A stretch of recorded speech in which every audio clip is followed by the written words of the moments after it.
పరిశుద్ధమైన తండ్రి, నమ్మదగిన దేవ, జీవాధిపతి, అత్యున్నతమైన సింహాసనం నందు ఆశ్రయుడైన గొప్ప దేవ, అదే కాలంలో ఏ రకంగా నీ పాదాల దగ్గరికి రావడానికి కృపనిచ్చినారు.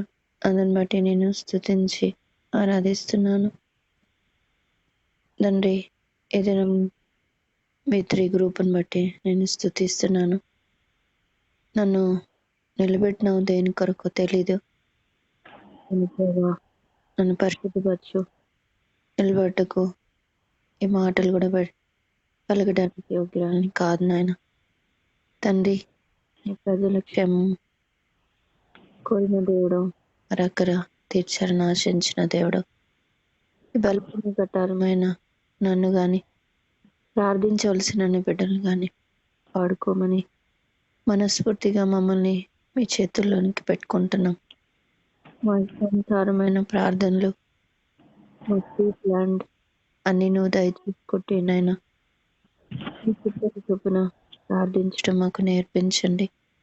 దానికి సంబంధించిన లేఖన భాగాలు మీరు మాకు అనుగ్రహించవలసిందిగా ప్రార్థిస్తున్నాను. దేవా, నన్ను సంపూర్ణంగా నీ ఆధీనంలో తీసుకో. నాలో మీరుండి మీ కార్యాన్ని సంపూర్ణంగా నెరవేర్చుకోండి. బ్రతిమాలుతున్నాను తండ్రి.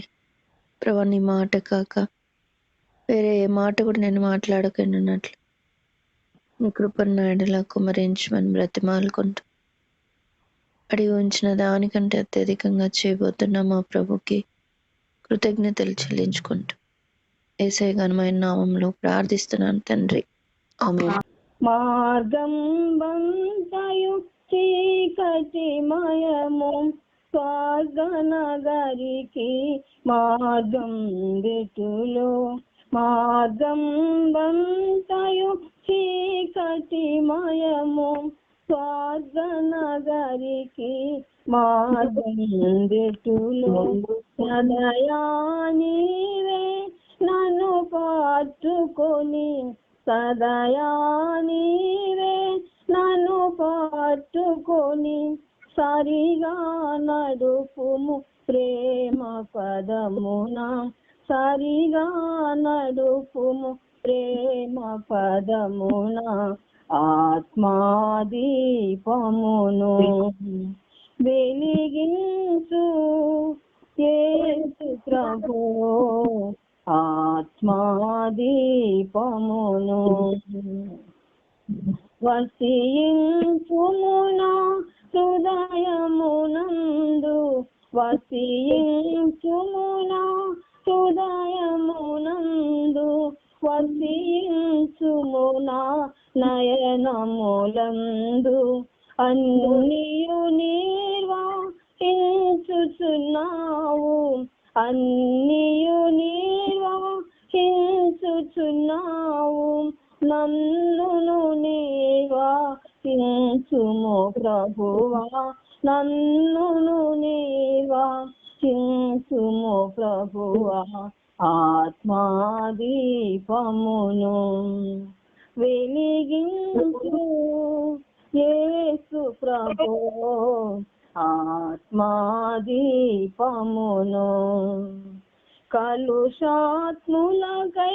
ప్రాణము పెట్టి, కలుషాత్ములకై ప్రాణము పెట్టి కష్టములంతా ఇంపాజేసి, కష్టములంతా ఇంపాజేసి కల్వరి సిలువలు కార్చిన రాత, కల్వరి సిలువలు కార్చిన రాత.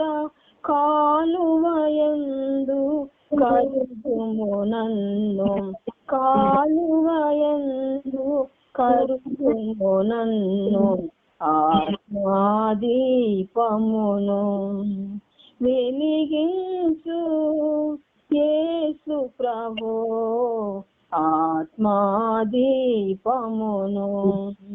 వెలిగించు యేసు ప్రభు, ఆత్మా. తిమోతికి రాసిన మొదటి పత్రిక 2వ అధ్యాయం మనకు తెలిసిన వాక్య భాగము ప్రస్తుత దేవుడు మనకిచ్చిన భారం కలిగిన అక్కర్ని బట్టి ఈ వాక్యాన్ని మనం చూసుకుందాం. 2వ అధ్యాయము 1-2 వచనం చదువుతున్నా. మనము సంపూర్ణ భక్తియు మాన్యతయు కలిగి నెమ్మదిగాను సుఖముగాను బ్రతుకు నిమిత్తము అన్నిటికంటే ముఖ్యముగా మనుషులందరి కొరకును రాజుల కొరకును అధికారులందరి కొరకును విజ్ఞాపనలను ప్రార్థనలను యాచనను కృతజ్ఞతాస్తుతులను చేయవలనని హెచ్చరించుచున్నాను. ఇది మంచిది, మన రక్షకుడగు దేవుని దృష్టికి అనుకూలమైనది ఉన్నది.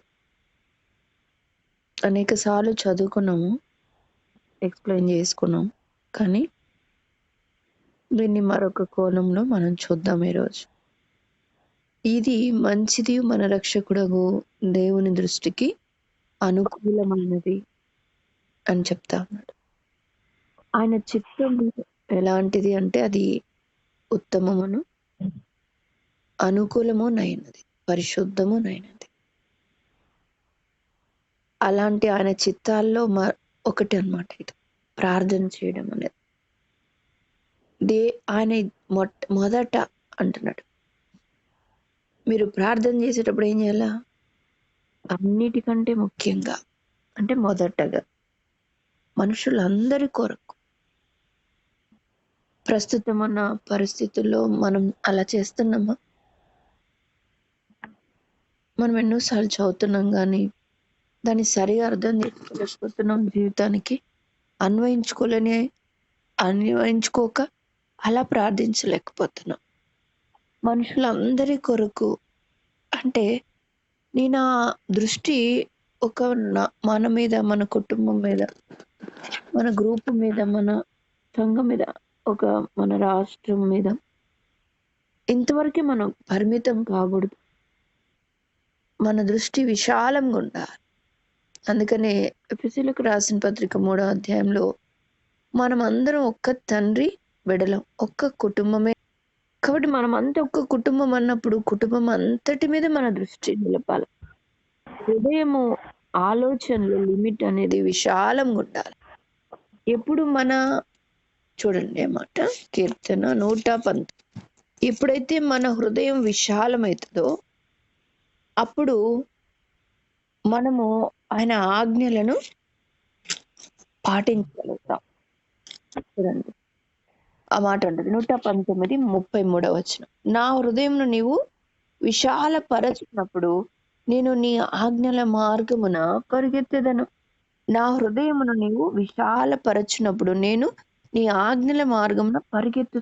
చూసారా, ఆజ్ఞల మార్గంలో అసలు నత్తలా కూడా మనం నడవలేం.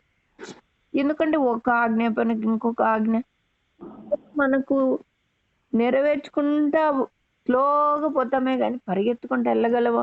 ఒకదాని వెంటనే నెరవేర్చడం అనమాట పరిగెత్తడం అంటే. ఒక ఆజ్ఞ చెప్తే దాన్ని 10 సార్లు దేవుడు రిపీట్ చేయాలా, దాని మీద 10 సార్లు మనం విజయం పడతాలేస్తా ఆజ్ఞకు లోపడతాం. అయితే ఆజ్ఞల మార్గంలో మనం పరిగెత్తగలగాలంటే అంటే ఎంత ఫాస్ట్ ఉండాలి, ఎంత వెంటనే ప్రభువుకు లోబడే మనస్సు ఉండాలి. ఎప్పుడు వస్తుంది అది అంటే నా హృదయం నీవు విశాలపరచినప్పుడు. మన హృదయం ఎప్పుడు విశాలంగా ఉండాలి, అంటే బ్రాడ్ మైండ్ అంటాం. యెషయా 54లో అంటాడు కదా, మీ గుడారపు తాళ్లను చదువు. 54 యెషయా గ్రంథం. గుడారపు స్థలమును విశాలపరచు, నీ 54:2 నీ నివాస స్థలముల తెరలు నిరాటంకముగా సాగనిము, నీ తాళ్లను పొడుగు చేయము, నీ మేకులను దిగకొట్టు. అర్థమైంది? అంటే మన గుడార స్థలం విశాలపరచమంటే అంతే. ఇక విశాలం అంటే ఎంతవరకు అని చెప్పలేం. మన కుటుంబమే పెద్ద కుటుంబం. కాబట్టి మన దృష్టి, మన బాధ, మన భారము మన కుటుంబం అంతటి మీద మనం కలిగి. అందుకనే ఏమంటున్నాడు, అన్నిటికంటే ముఖ్యం ఏంటంటే అసలు ఎందుకు ఈ ప్రార్థనకి ఎంత ప్రాముఖ్యత దేవుడు మనకి ఇచ్చినాడు. అసలు అది చేయకపోతే మనకు సంపూర్ణ భక్తి ఉండదట, మనకు నెమ్మది ఉండదట. మనం సుఖంగా జీవించలేమట. అదే కదా 2వ అధ్యాయం 1 తిమోతిలో చెప్తా ఉండేది. అంటే దీనికి ప్రార్థనకి ఎంత లింక్ పెట్టినట్టు చూడండి. అంటే మనం ఈ ప్రార్థన చేస్తేనే మనం ఇది పొందుకోగలుగుతాం. నువ్వు సుఖంగా జీవించాలి ఏం చేయాలా? ప్రార్థన చేయాలా, అనేకుల కొరకు చేయాలా. నువ్వు అసలు నెమ్మది కలిగి ప్రశాంతంగా ఈ లోకంలో సమాధానంగా ఉండాలంటే ఏం చేయాలా? అందరి కొరకు ప్రార్థన చేయాలా, మనుషుల కొరకు, రాజుల కొరకు చేయాలా. అసలు నీ భక్తి సంపూర్ణం అవ్వాలంటే కూడా ఇలాగని ప్రార్థన చేయాలి. అంటే ప్రార్థనకు ఎందుకు దేవుడు అంత ప్రాముఖ్యత ఇచ్చినాడు అంటే, ప్రార్థన ఏం చేస్తుందంటే ఏమి ఏం చేస్తుందని చెప్పడం ఏంది, అది చెయ్యలేని పని లేదు, అంతే. అది చెయ్యలేని పని లేదు. దాని విలువ ఎరగాలి. మనం ఒక్క చోట ఉండి ప్రార్థన చేస్తే ప్రపంచాన్ని కదిలించవచ్చు. సుశీలత ఆ పేరు ఉంది కదా, ప్రపంచాన్ని తలకిందులు చేసిన వారు ఇక్కడికి కూడా వచ్చినారా అని అంటున్నారు. వాళ్ళు పొగడకనే పొగుడుతున్నారు, శత్రువులు వాళ్ళు. తలకిందులు చేసిన వాళ్ళు అని అంటున్నారంటే వాళ్ళ దృష్టిలో కూడా వీళ్ళు అలాగూ చేస్తున్నారు గనుకనే అంత పెద్ద మాట మాట్లాడగలుగుతున్నారు. ఎలా చేయగలిగినారమ్మా? కత్తులు కటార్లు పట్టుకున్నారా? నోటిని ఉపయోగించినారా? ఎలా చేసినారు? ఆనాడున్న మన పితరులు అంటే ఏం చేసినారు చూద్దామా. అపోస్తుల కార్యాలు, మనకి ఇవన్నీ తెలిసిన సంగతి ఒకసారి చూసుకుందాం. అపోస్తుల కార్యాలు 4వ అధ్యాయం 31. వారు ప్రార్థన చేయగానే వారు కూడి ఉన్న చోటు కంపించినప్పుడు వారందరూ పరిశుద్ధాత్మతో నిండిన వారే దేవుని వాక్యమును ధైర్యముగా బోధించారు. చూసారా? అంటే అక్కడ ఉన్న చోటు కూడా కంపించబడింది. వాళ్ళు దాని కొరకే ప్రార్థన చేస్తున్నారు. ప్రభా, ఇట్లా అధికారులు చెప్పొద్దని చెప్తున్నారు, మేమేం చేయాలయ్యా ఈ సమయంలో, మమ్మల్ని ధైర్యపరచు అని అన్నప్పుడు ఆ చోటు కంపించిందంట. అప్పుడు అందరు కూడా ఆత్మచేత నింపబడి ఇప్పుడు వాక్యాన్ని ఎట్లా బోధిస్తున్నారు? వాళ్ళు ధైర్యంగా బోధిస్తున్నారు. అంటే వాక్యము ధైర్యంగా బోధించడానికి కారణం ఏంటి? ప్రార్థన. ఈ వాక్యమే విన్న వారిలో కార్యం చేసి వాళ్ళలో మారు మనసు తీసుకొని వస్తుంది. అంతేకాకుండా మారు మనసు పొందిన వారు, పడిపోయిన వారు తిరిగి ఈ వాక్యము కడుతుంది, లేవనెత్తుతుంది. కాబట్టి ఇవన్నీ చేయడానికి వాక్యం ఇలా బోధించడానికి కారణం వెనకాల ప్రార్థన. ఈ వాక్యం అంట ఆ దినాల్లో పరిగెత్తుతా వచ్చిందంట, ప్రబలుతా వచ్చిందంట. అసలు అపోస్తుల కార్యము ఎంతో స్టార్టింగ్ అన్నమాట అది. అప్పుడే అణిచేయాలని శత్రువు ఎంతో ప్రయత్నం చేస్తా ఉన్నాడు, కానీ ఆ వ్యతిరేకతలోనే మరెక్కువగా ప్రబలుతా వచ్చింది. అపోస్తుల కార్యం 6వ అధ్యాయం 7వ వచనంలో దేవుని వాక్యము ప్రబలమై శిష్యుల సంఖ్య యెరూషలేములో బహుగా విస్తరించెను. చూసారా?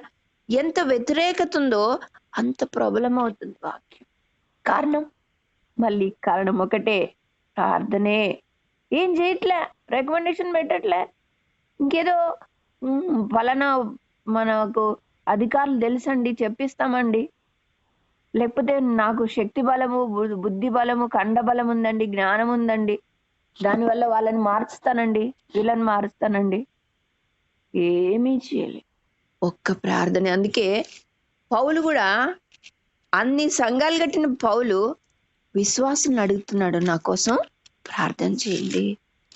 చూడండి ఆ మాట కూడా. ఎఫెసీయులకు రాసిన పత్రిక 6వ అధ్యాయం 19వ వచనం. మరియు నేను దేని నిమిత్తము రాయబారిన ఈ సంఖ్యలలో ఉన్నానో ఆ సువార్త నిమిత్తమును ధైర్యముగా తెలియజేయుటకు నేను మాటలాడ నోరు తెరచినప్పుడు దాన్ని గూర్చి నేను మాటలాడవలసినట్లుగా ధైర్యముతో మాట్లాడుటకై నా వాక్శక్తి నాకు మాట్లాడుటకై వాక్శక్తి నాకు అనుగ్రహింపబడినట్లు నా నిమిత్తమును పూర్ణమైన పట్టుదలతో విజ్ఞాపన చేయుచు మెలకువగా ఉంటాడు. చూసారా? అంటే పౌలు కూడా ఏం చేస్తున్నాడు? ప్రార్థన మీదే డిపెండ్ అవుతున్నాడు.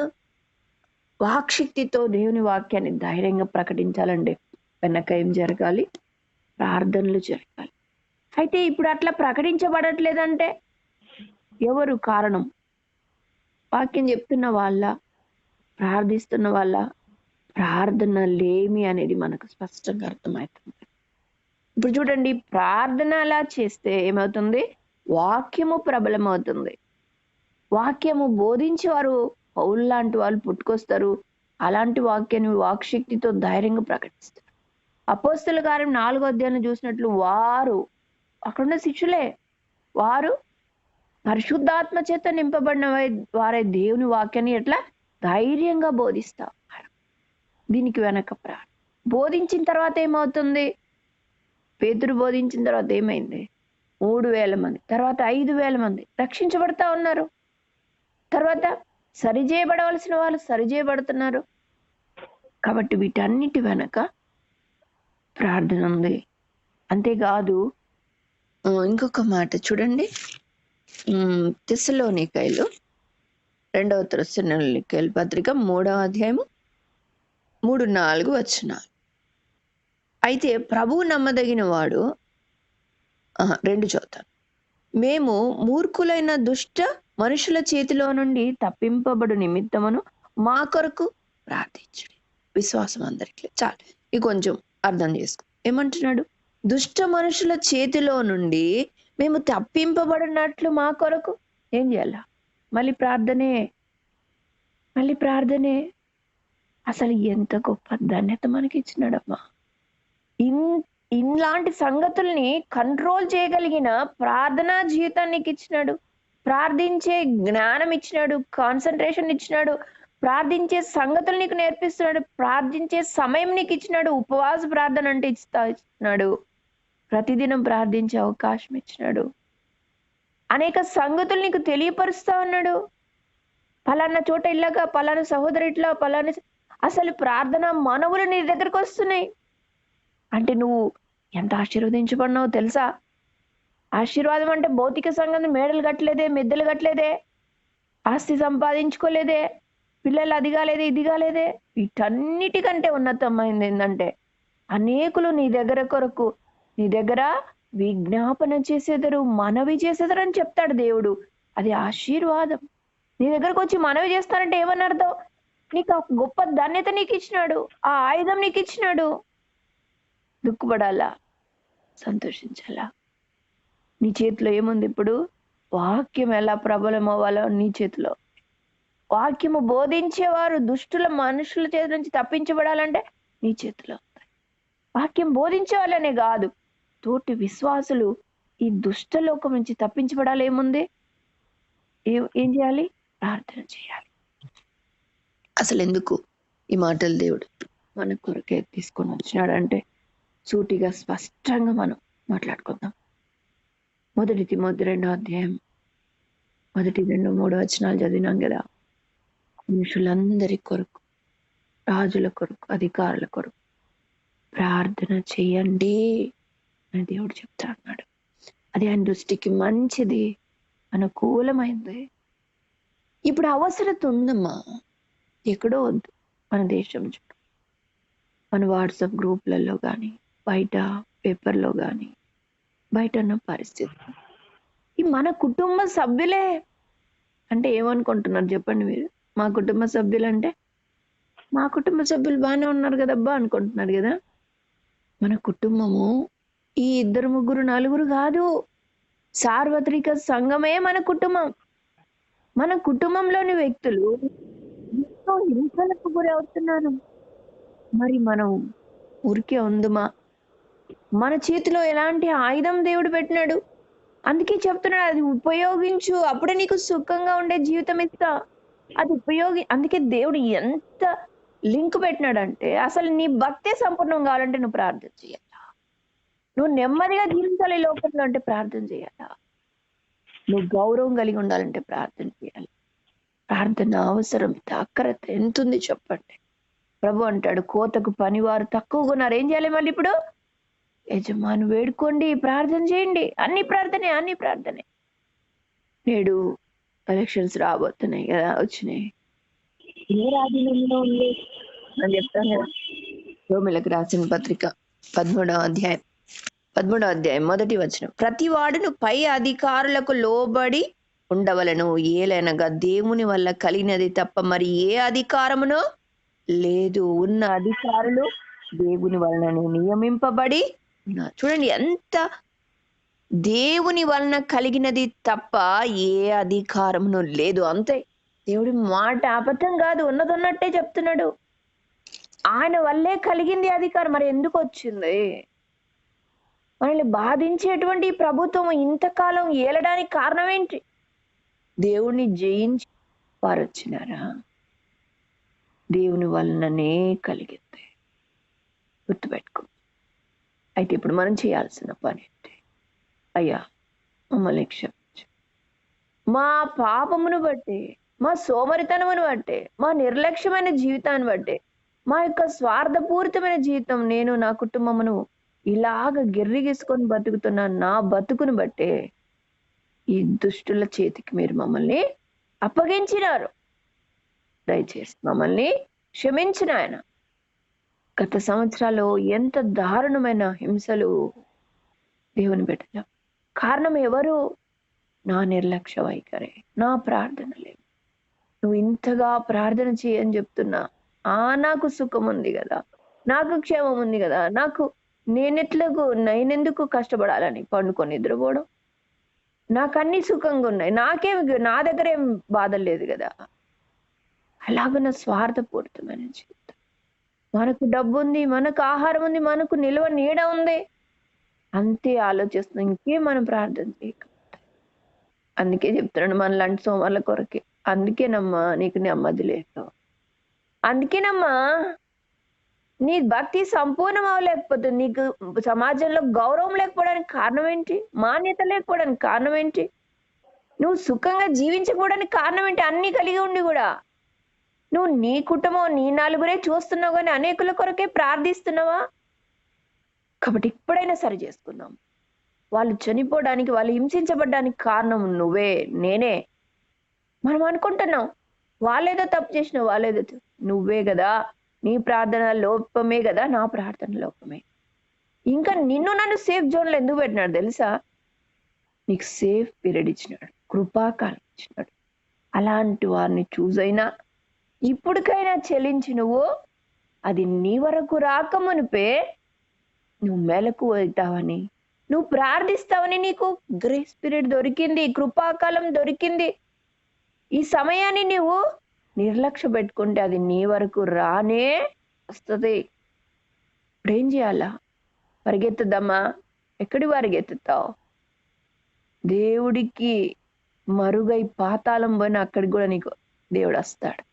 ఇదంతా దేవుని వల్లనే కలిగింది. ఆయన తప్పించి నువ్వు ఎక్కడికి పోలేవు.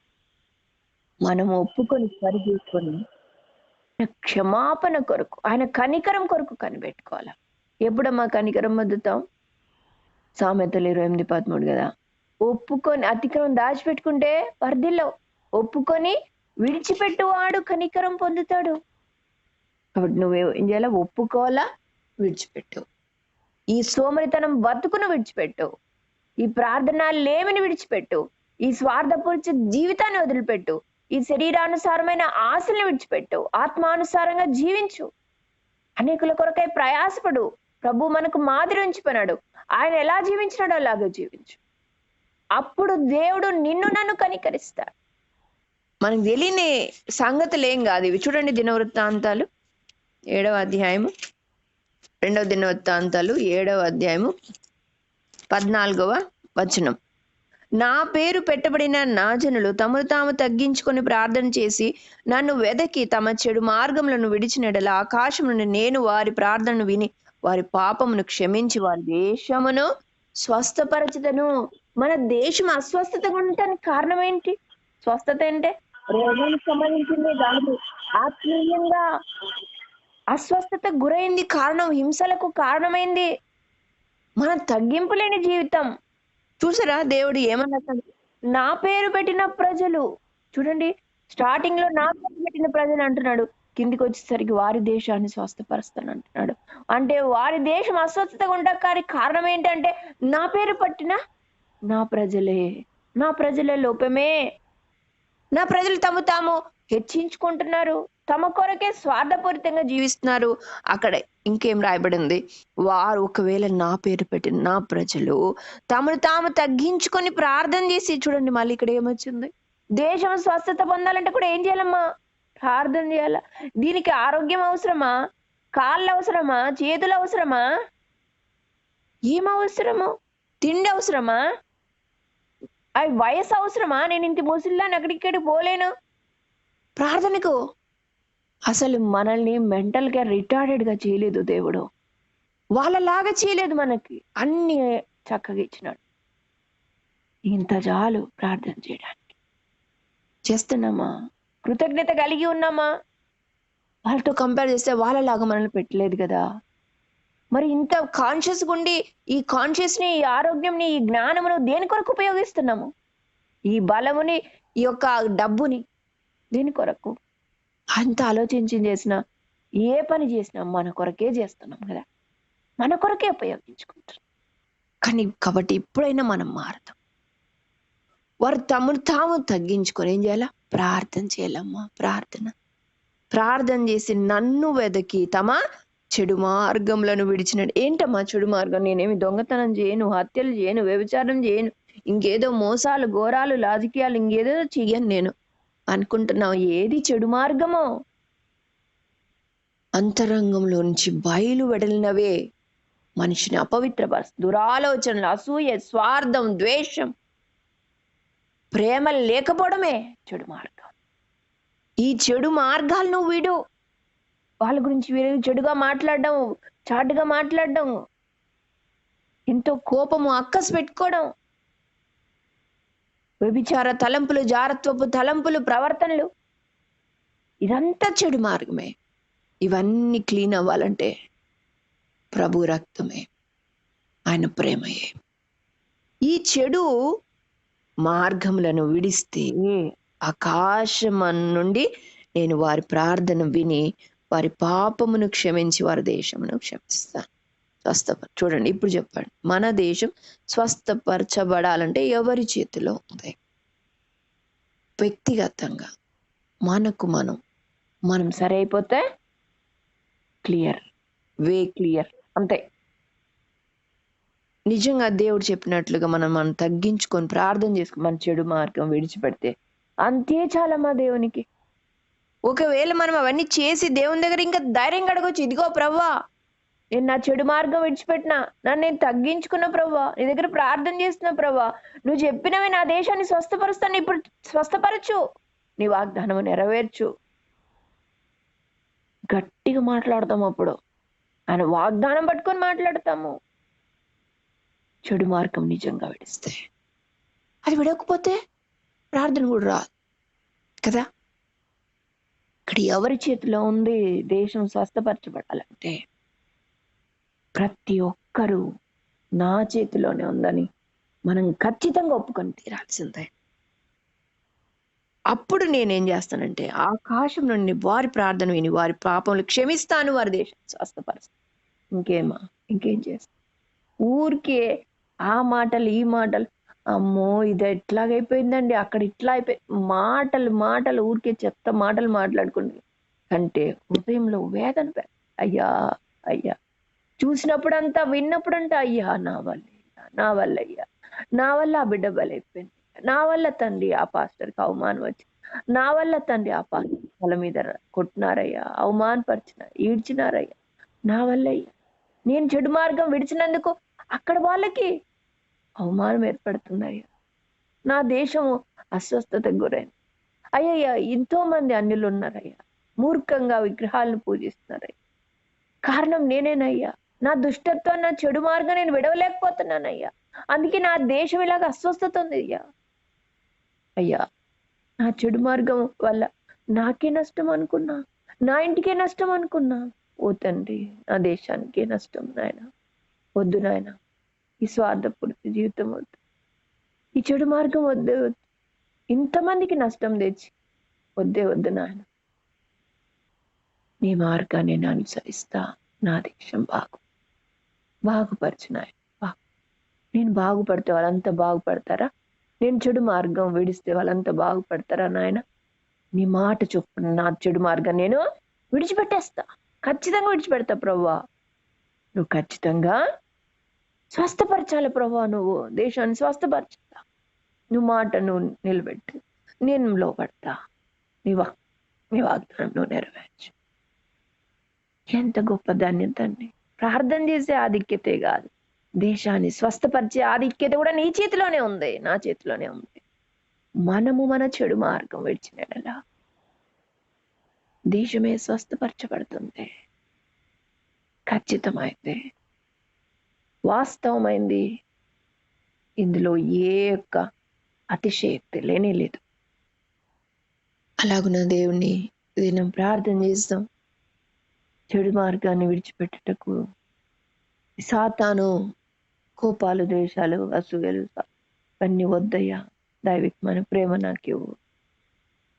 నా వల్ల దేశం సంతోషంగా ఉంటుంది, అంతకంటే ఏం కావాలయ్యా. అలాగని మనం ప్రార్థన చేస్తాం. దేవుడు దేశాన్ని తప్పక స్వస్థపరుస్తాడు. అంతేకాకుండా రాబోయే ఎలక్షన్స్ విషయంలో మన ప్రార్థన వల్ల దేవుడు రాజ్యాలు మారుస్తాడు. ఆయన వల్లే కలిగిందని ఇందాక చూస్తున్నాం. కాబట్టి రాబోయే అధికారులు కూడా ఆయన వల్లే కూర్చుంటారు. బతిమాలకుండా మనకు వాగ్దానం కూడా ఉంది కదా. యెషయా గ్రంథం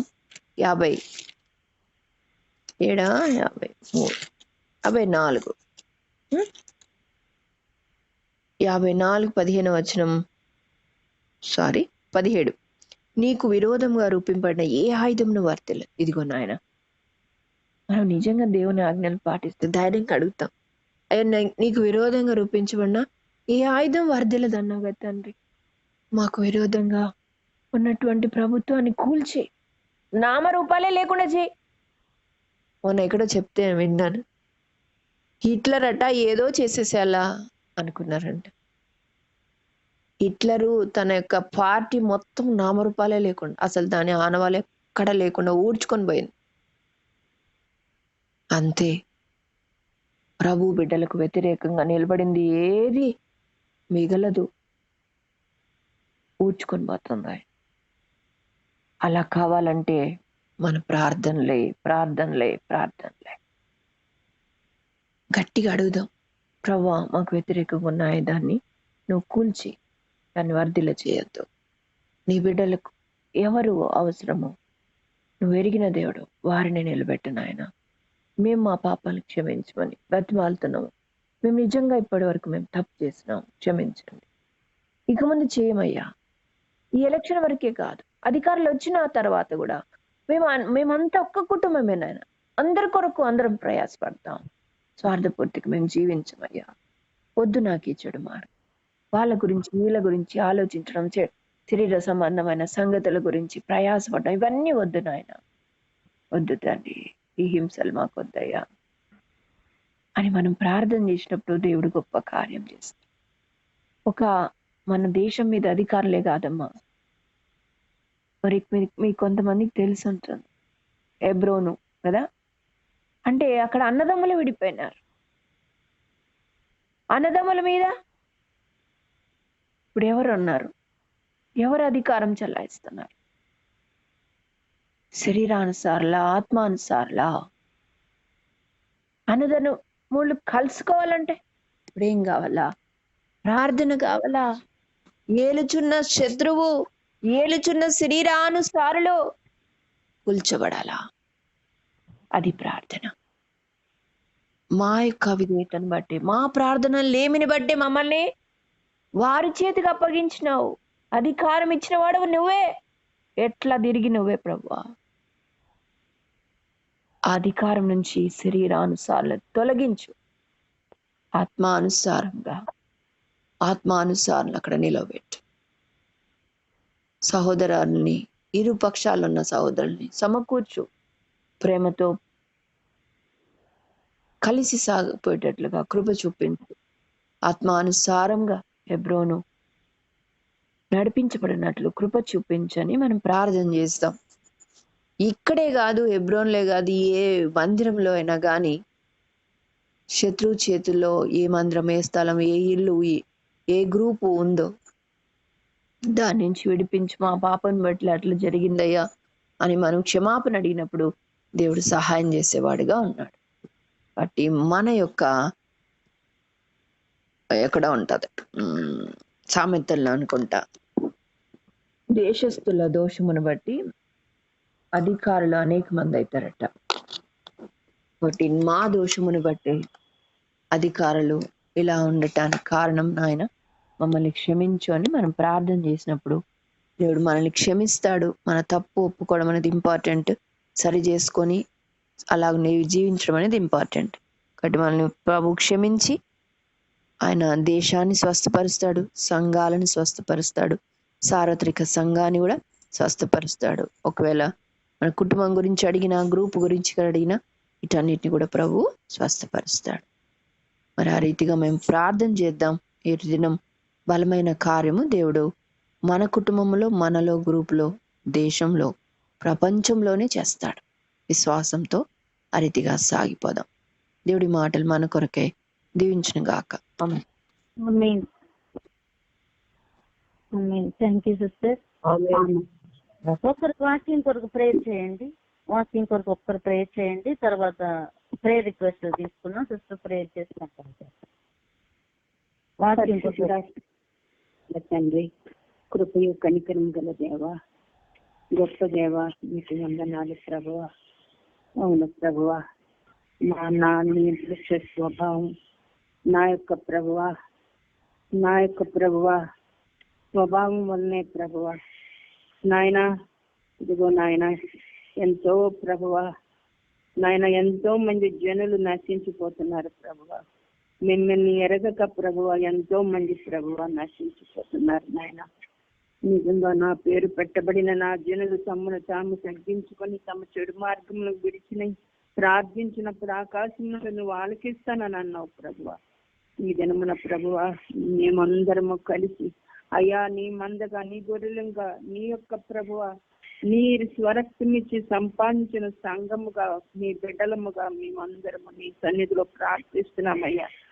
అనుకరించండి, మాలో ప్రభువా మంట పుట్టించండి, నశించిపోయే ఆత్మల కొరకు భారము దయచేయండి అయ్యా. ఎంతో మంది ప్రభువా, అవును అబద్ధ బోధకులు, అబద్ధ ప్రవక్తలు ఎంతో మంది ఆయన లేస్తున్నారు ప్రభువా. సంఘాల్లో శరీరానుసార్లు ప్రభువా ఎంతో మంది లేస్తున్నారు ప్రభువా. సంఘాలను విచ్ఛిన్నం చేస్తున్నారు అయ్యా. ఇదంతా నా దౌర్భాగ్యం, నా యొక్క లేమి, నా యొక్క ప్రభు నిర్లక్ష్య స్వభావం, ప్రార్థన లేమి నాయన ఒప్పుకుంటున్నానయ్యా. దయతో క్షమించు నాయన, కనికరించు నాయన, కనికరించు ప్రభువా. అవును ప్రభువా, నీకు విరోధముగా రూపింపబడిన ఈ ఆయుధము వర్ధిల్లదని మీరు ఎన్నో వాగ్దానాలు ఇచ్చి మమ్మల్ని ఎంతో ప్రోత్సాహపడుతూ మమ్మల్ని ప్రభువా ప్రార్థనలో ఏది మరి ప్రార్థన ద్వారానే సమస్తము సాధ్యమని శిష్యులకు నేర్పించిన గొప్ప దేవ. ఈ దినమున కూడా ప్రభు ప్రార్థన ఏమిని ప్రభువ మాకు ఎత్తి చూపించారు. ఈ ప్రార్థన అవసరతలు, ప్రార్థన ప్రభువ భారములు మాకు మరి నాయన మేము ప్రభు కలిగి ఉండాలని, ప్రార్థనలో మేము ఎక్కువగా పట్టుదలతో ప్రార్థించాలని, మా దేశం కొరకు, మా రాష్ట్రాల కొరకు నాయన, ప్రజలు సార్వత్రిక సంఘాల కొరకు ప్రభువ, సంఘంలో అనేక రకాలైన నాయన దుర్బోధలు ప్రభువ నాయన విచ్చలవిడికను డబ్బు వాసులు చూపిస్తూ సంఘాలను చిన్నభిన్నం చేస్తున్న ప్రభువా శరీరానుసారులు అందరి కొరకు ప్రార్థించటకు మాకు నేర్పించిన ఆయన సహాయం చేయని ఆయన దయ చూపించండి, కృప చూపించమని ప్రార్థన ఆత్మలతో మమ్మల్ని నింపండి ప్రభువా, ప్రార్థన భారముతో నింపండి ప్రభువా. నాయనా నీ సన్నిధిలో గోజాడే ప్రార్థన మాకు నేర్పించమని, మీరే మహిమ పొందమని మా ప్రభువు, మా రక్షకుడు, మా విమోచకుడైన యేసు ప్రభు పరిశుద్ధ నామములో ప్రార్థించి స్తుతించి వేడుతున్నాను తండ్రి. ఆమేన్.